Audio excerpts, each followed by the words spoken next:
Evening అయితే చాలు.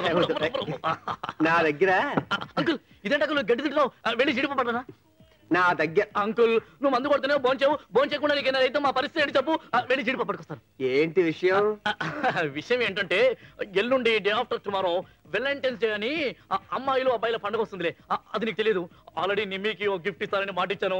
అన్ని ఎవ్రీథింగ్ ఫిక్స్. ఒక డబ్బులు తప్ప ఒక 2000 కావాలి అంకుల్. Just 2000 please. నువ్వు ఇలాంటి షాక్లు ఇస్తావని తెలిసే ఉన్న కాస్త డబ్బులు బ్యాంకులో దాసి మందు కోసం ఏ రోజు డబ్బులు ఆ రోజు డ్రా చేసి తీసుకొస్తున్నావు. ఏంటి మాట్లాడుతున్నావు నువ్వు? కాకపోతే ఇంకెవరు ఇస్తారు? బయట వాడు ఇస్తానా? ఏంటి మాట్లాడుతున్నావు నువ్వు? ఓ పని చేయరా, రవి గారి దగ్గర తీసుకో. రవి అయితే కొడతాడు. వాడు ఇస్తే తీసుకోవాలి తప్ప అడిగే ధైర్యం నాకు లేదు. Uncle please.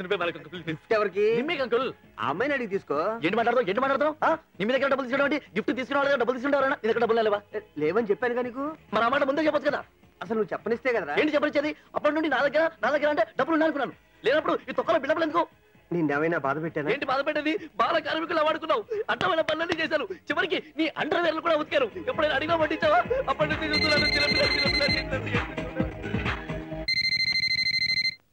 హలో హలో, నేను సర్షిన్ మాట్లాడుతున్నానండి. ఓ హాయ్, మీరా? చెప్పండి. అదే అండి, కాంపిటీషన్కి అప్లై ఎంట్రీ పంపించారు కదా, అదేమైందని తెలుసుకోవడానికి ఫోన్ చేశానండి. అది కొంచెం టైం పడుతుందండి. ఓ అలాగండి, నాకు తెలీదండి. It's okay. ఏం చేస్తున్నారు? భోజనం అయిందండి? ఆకలిగానే ఉందండి, కానీ ఎందుకులే అడుగుతారు? మా హాస్టల్లో భోజనం అస్సలు బాగుండదండి. భోజనం అంటేనే భయంగా ఉంది. జస్ట్ ఒక 15 minutes వెయిట్ చేయగలరా? పర్లేదు. ఎందుకండి? వచ్చేగా చెప్తానుగా. వచ్చి అయ్యో. హలో హలో హలో హలో, ఏమండి? అనవసరంగా ఫోన్ చేశాను.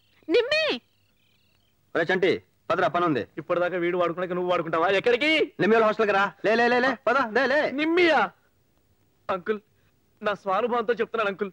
అక్కడికి వెళ్తే పరిస్థితులు ఏం బాగుండవు అంకుల్. ప్లీజ్ హెల్ప్ చేయండి అంకుల్. ఆ మాట ఆడుతో చెప్పు. అది కాదు అంకుల్, ఇప్పుడు వాడున్న పరిస్థితిలో ఎవరేం చెప్పినా అర్థం చేసుకోడు. వాడికి నువ్వైనా నేనైనా ఒకటే, ఏదో కంపెనీ కోసం అడుగుతున్నాడు. అడ్రస్ కొంచెం కన్ఫ్యూజన్ అనుకుంటా. ఇప్పుడు మన సోమాజ్ కూడా రాజభవన్ రోడ్ ఉంది కదా, అక్కడ నుంచి రైట్ తిరిగితే ఆ పైన ఎత్తు మీద 4 floors బిల్డింగ్ ఉంది.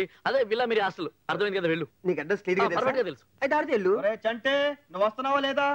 డ్రెస్ చేంజ్ చేసుకొని వస్తాను. ఇగో రమ్మ బాగా తాగా. నా బతుకు తగలడా. ఒరే రవి, ఇప్పటికైనా మించిపోయింది లేదురా. వెనక్కి వెళ్ళిపోదాం పదా. రైట్ టు అండర్స్టాండ్ మీ. ఏంటి నోరు మూసుకునేది బాబు? ఇక్కడ వాటిని సంగతి నీకు తెలియదు. కట్టుకున్న మొగుడే వదిలేసి వెళ్ళిపోయాట. మనం ఎంత అలుపులం. ఒరే రవి, వాళ్ళు బిర్యానీ తింటే ఎంత, తినకపోతే ఎంతరా? పట్టుబడితే మన బతుకు బిర్యానీ అవుద్ది. ఆ వాటిని పిశాచి ఎక్కడుందో ఏమిటో. వెళ్ళు.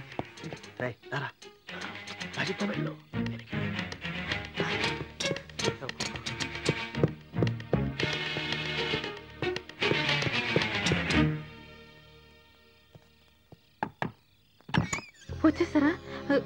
ఎవరు చూడలేదు కదండి. ఏంటండి డోర్ నాక్ చేయగానే ఓపెన్ చేశారు? అంత ఆకలేస్తుందా? ఆకలి కాదండి, మీరు ఫోన్ చేసినప్పటి నుంచి ఒకే టెన్షన్. అప్పటి నుంచి డోర్ వెనకాలే ఉన్నా. మా వార్డెన్ సంగతి మీకు తెలియదండి. చంటి గారికి బాగా తెలుసు. అయినా ఇంత రిస్క్ మీకు ఎందుకండి? రిస్క్ ఏముందండి, మీరు భోజనం బాగాలేదన్నారు. నాకు కూడా తినాలనిపించలేదు. ప్లీజ్ తీసుకోండి. చాలా థ్యాంక్స్ అండి. మీరు కొంచెం తొందరగా బయలుదేరితే బాగుంటుంది. మా వార్డెన్ వస్తుంది. మీరే టెన్షన్ పడకండి, నాకేం పర్వాలేదు. Okay bye, good night. జాగ్రత్త అండి, ఎవరు చూడకుండా ఫాస్ట్గా వెళ్ళిపోండి. లేడీస్ కదా సెటిల్ అయిపోయి ఉంటాడు. ఆ గుట్ల గోప గుడ్లు చూస్తే సెటిల్ అయిపోయి ఉంటాడు. ఈలోపు ఆ సూర్యకాంతం వస్తే నా బతుకు రాజుబాబే. ఏమిటా మళ్ళీ వచ్చా? అయినా హాస్టల్ చుట్టూ తిరుగుతున్నావు ఏమిట్రా? ప్రామిస్ అండి, ఈసారి నా గురించి రాలేదండి. జస్ట్ గైడ్ లైన్స్ అంతే. మా రవిగాడికి అడ్రస్ చెప్పండి. రవిగాడా? వాడవడు? మా రవిగాడు తెలీదా? గడ్డ వేసుకుని ఎర్రగా ఉంటాడు, మంచి ఎక్సైజ్ బాడీ, ఆ పెయింటింగ్ లో వేస్తుంటాడు. అర్రే మీకు విషయం తెలియదు కదా. ఇప్పుడు 102లో ఆ హెడ్ లైట్ లాంటి కళ్ళేసుకుని అటు ఇటు చూస్తుంటది మా నిమ్మి ఫ్రెండ్ అండి. ఆ అమ్మాయితో మా వాడు అది. అంటే వాడు పైన ఉన్నాడా? పైన అంటే మరి అంతే కదండి. మొక్కలు నేను చేయకు. నేను జాయిన్ అవుతాను. పదరా. మొన్నే కదరా చిత్తకొచ్చాం, అయినా నీకు బుద్ధి రాలేదు. మళ్ళీ వస్తానండి. వచ్చి లేనిపోని కథలన్నీ చెప్తావా? శశి శశి మీరు ఉండండి. రవి రవి ఇక్కడ కుంభలంటూ కూడా తొందరగా డోర్ది. మేడం రావడానికి. Hello madam. ఏమ్మా లోపల ఎవరైనా ఉన్నారా? లేరు మేడం. అయ్యో రవి 6 feet గడ్డం. రవి ఎవరు? మీరు తప్పకుండా అమ్మా ఉన్నారండి. రవి చూడు, రవి తొందర బయట బాత్రూమ్కి వెళ్ళాడా? లేదు. చాలా పద. ఏమో మీ ఇద్దరు కలిసి వచ్చా? అయినా వీళ్ళ మీద పడ్డావేట్రా? మీరు ఉండండి. ఏమండి బిర్యానీ రవి ఎవరండి? నాకు తెలియదు మేడం, ప్రామిస్ గా చెప్తున్నా. ఎంత బాగా మేనేజ్ చేస్తుందో. నువ్వు రావే, నువ్వు రా. చూసావా వాడు వచ్చినా కూడా రాలేదని బ్రహ్మాండంగా మేనేజ్ చేస్తుంది. నువ్వు ఉన్నావెందుకు? నేను రాకపోయినా కూడా వచ్చాడు అని చెప్తావు. నన్ను వదిలేసి వాళ్ళిద్దరితో ఏమిటా నీకు? మీరు కొంచెం ఆగుతారా? మన ఇద్దరం ఇప్పుడు డ్యూటీ గురించి మాట్లాడుకుందాం. డ్యూటీ గురించి. మీరు ఇక్కడ హాస్టల్లో ఏం చేస్తున్నారండి? వార్డెన్ గా డ్యూటీ చేస్తున్నారు కదా. అమ్మాయిలు పడుకున్నారా లేదా? అమ్మాయిలు భోజనం చేశారా లేదా? అమ్మాయిలు ఎంతమంది ఉన్నారు? ఇలాంటి డ్యూటీలను చేస్తున్నారు కదా. నేను అలాగే మా రవి గారి ఫ్లాట్ లో పడి ఉంటున్నాను. వాడు ఏం చేస్తున్నాడు? వాడిని ఎక్కడికి తీసుకెళ్ళాలి? వాడిని ఎక్కడి నుండి తీసుకురావాలి? వాడు ఏమేం పని చేయాలి? ఇలాంటి డ్యూటీలన్నీ చేస్తున్నాను. అక్కడ నా డ్యూటీ నేను చేస్తున్నాను, ఇక్కడ మీ డ్యూటీ మీరు చేస్తున్నారు. మీరు పాజిటివ్, నేను పాజిటివ్. అయినా ఈ బెదురుగుడ్డ దాని గురించి మీరు, ఆ గడ్డ అంతా పచ్చడి గురించి నేను, మనం ఎందుకంటే పోట్లాడుకోవడం? తెల్లవారు లేస్తే ఒకరి మొహాలు ఒకరు చూసుకునేవాళ్ళం కదా. బాగా ఆలోచించండి. Think about it. జరా సోచి. డబ్బు తీసుకున్నప్పుడు డ్యూటీ బాగా చేయాలి. సోచి. అబ్బా ఏడు వీడు. వాచ్మెన్, ఆ పిచ్చోడు వదలొద్దు, నేను వస్తున్నాను.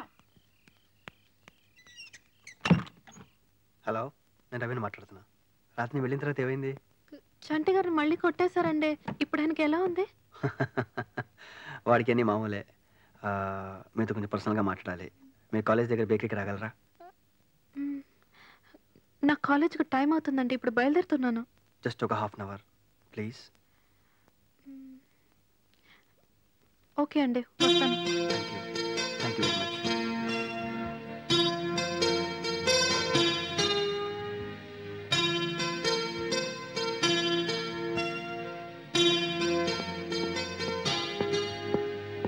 సారీ అండి, ట్రాఫిక్ జామ్ అయింది. పర్లేదండి. తీసుకుంటారా? నేను బ్రేక్ఫాస్ట్ చేస్తానండి. Coke. Okay. Coke. Bearer 2 cokes. మీరేదో మాట్లాడాలన్నారు. తీసుకోండి. మీరు తీసుకోండి.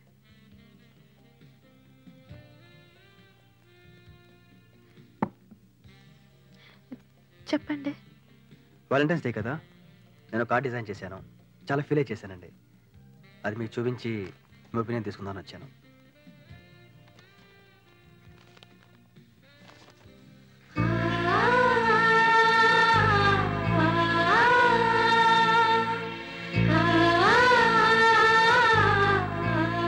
మీరు చాలా సెన్సిటివ్ అనుకుంటా, అందుకే మీకు ఇంత మంచి ఐడియాస్ వస్తున్నాయి. నా పర్సనల్ ఫీలింగ్స్ని, ఒంటరితనాన్ని ఈ కార్డులో ఎక్స్ప్రెస్ చేశాను. నాకు సంబంధించిన వరకు నాకు తెలిసిన ఏకైక వ్యక్తి మా అమ్మ. చిన్నప్పుడే పోయింది.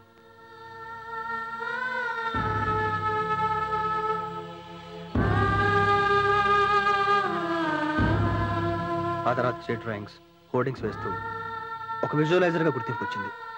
ఫ్రెండ్స్ పెరిగారు. కానీ మా అమ్మ పోవడంతో వచ్చిన ఒంటరితనం మాత్రం ఇంకా పోలేదు. మీ అమ్మగారు లేకపోయినా ఆవిడ బ్లెస్సింగ్స్ వల్లే మీరు ఇంత పైకి వచ్చారు. మా అమ్మ అంటే నాకు చాలా ఇష్టం అండి. మా అమ్మ పోయి చాలా సంవత్సరాలైనా ఏదో ఇప్పుడే పోయినట్టు అనిపిస్తుంది. చాలా మందిలో మా అమ్మ పులుగులు కనిపిస్తాయి. అమ్మ అని పిలవాలనిపిస్తుంది.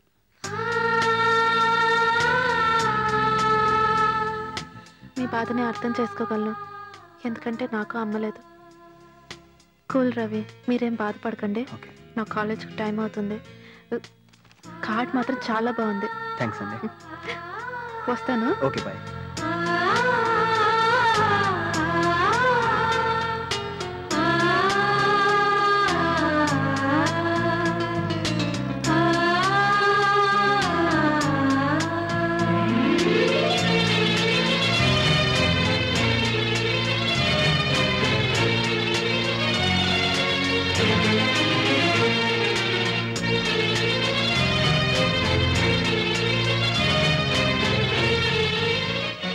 రవి, ఏమైందిరా నీకు? ఇంతకుముందు ప్రొఫెషన్ గురించి చెప్తే వేరే దేని గురించి ఆలోచించేవాడు కాదు. అలాంటిది ప్రొఫెషన్ పక్కన పెట్టి వేరే దేని గురించి ఆలోచిస్తున్నా. నిజమేరా, దీనివల్ల ప్రొఫెషనల్గా కొంత నష్టపోవచ్చు, కానీ పర్సనల్గా చాలా హ్యాపీగా ఉన్నా. చిన్నప్పుడు ఏదో మిస్ అయింది, అదే దొరికిన ఫీలింగ్. శశి గురించా? ఎగ్జాక్ట్లీ. ఒక అమ్మాయి ఇంపాక్ట్ ఎంతగా ఉంటుందని ఇప్పుడు అనుకోలేదురా. ఆ feeling really it's a great feeling రా. ఈ విషయం అమ్మాయితో చెప్పావా? లేదురా, రేపే వాలంటైన్స్ డే. ఈ విషయం రేపు అమ్మాయికి చెప్పబోతున్నా. ఓకేరా, ఆల్ ద బెస్ట్.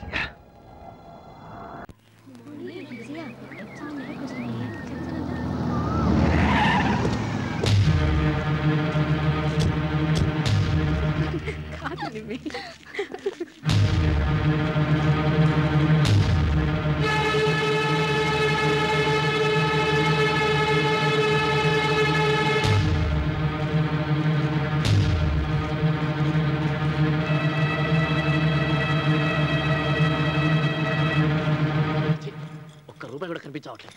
ఎక్కడెక్కడ నాన్న నాన్న ఏంటి ఎదుగుతున్నా? ఏంటి ఏంటి ఏంటి వెతుకుతారు? ఏంటి వెతుకుతారు? డబ్బులు వెతుకుతారు. పండగ పూట చిన్నపిల్లలు చేర్పిస్తున్నారు మీరు అందరూ. నీకు ఏమైనా బీపీ ఉందా? ఏంటి ఏంటి బీపీ అని మాట్లాడుతావు? అసలు వ్యాలంటైన్స్ డే గురించి ఏం తెలుసు మాట్లాడుతున్నావు నువ్వు? పోనీ నీకు తెలుసు చెప్పు. నాకు చాలా తెలుసు. ఈ రోజు వ్యాలంటైన్స్ డే కాబట్టి అమ్మాయిలు అబ్బాయిలకు గిఫ్ట్ ఇస్తారు, బొకేలు ఇస్తారు, నిమ్మి నాకు ఇస్తుంది, నేను నిమ్మికి ఇస్తాను. అసలు ప్రపంచంలో ప్రేమికులు చాలా ఉంది. అంతే కదా? అంతే. నాకు తెలుసు చెప్పనా? చెప్పు చెప్పు. వ్యాలంటైన్స్ డే అంటే ప్రేమ కోసం జీవితాన్ని త్యాగం చేసిన సెయింట్ ఫ్రాన్సిస్ వ్యాలంటైన్ అనే రోమన్ బిషప్ జ్ఞాపకార్థం ప్రతి సంవత్సరం ఫిబ్రవరి 14న ప్రేమికుల దినంగా సెలబ్రేట్ చేస్తారు. మరి ఇంత తెలిసిన వాడు డబ్బులు ఇవ్వడానికి ఏడుస్తావు నువ్వు? చెప్పాను కదరా బ్యాంకులో వేసానని.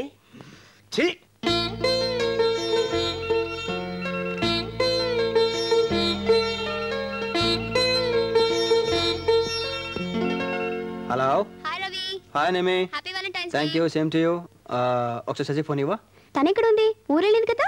అంటే ఊరెళ్ళిందా? 1 వీక్ కాదు. 1 వీక్. హలో రవి. ఏమైందిరా నీకు? ప్రిపేర్ అయితే ఊరెళ్ళిపోయిందంట. నువ్వు లవ్ చేస్తే ఊరు వెళ్ళకూడదా? కనీసం ఫోన్ అయినా చేయాలిగా. తను కూడా ఫోన్ చాలాసార్లు ట్రై చేసి ఉంటుంది, దొరకఉండదు, నాకు తెలుసు కదా. ఒరే డీప్ లవ్ లో ఉన్నప్పుడు కొన్నాళ్ళు దూరంగా ఉంటే బాగుంటుందిరా. ఎంజాయ్. అమ్మ అంకుల్ నీలో ఇంత డెప్త్ ఉందా? డబ్బులు లేకపోయినా కూడా సంవత్సరానికి ఒకసారి వస్తుందా? Please please. అమ్మాయిలు అబ్బాయిలు డిస్కో దిక్కులు అయ్యో ప్లీజ్ ప్లీజ్ ఒప్పుకోరా. అసలు దేవాలయం అంటేనే ఎంతో పవిత్రంగా భావిస్తాం. గుడిలో పూజలు చేయడం, కొబ్బరికాయ కొట్టడం, ప్రదక్షిణాలు చేయడం వంటివి ఆచారాలుగా భావిస్తాం. కానీ గుడికి వెళ్ళి ఎవరైనా దొంగతనం చేయాలనుకుంటారా? అసలు దొంగతనం అంటేనే చాలా తప్పుగా పరిగణిస్తాం. కానీ ఉత్తరాఖండ్లోని రూర్కీ జిల్లాలోని చుడియాలా అనే గ్రామంలో ఒక గుడి ఉంది. ఇది చూడమని అమ్మవారి ఆలయం. పిల్లలు లేని వారు ఈ గుడి దర్శిస్తే పిల్లలు పుడతారని అక్కడి ప్రజల విశ్వాసం. ఈ ఆలయాన్ని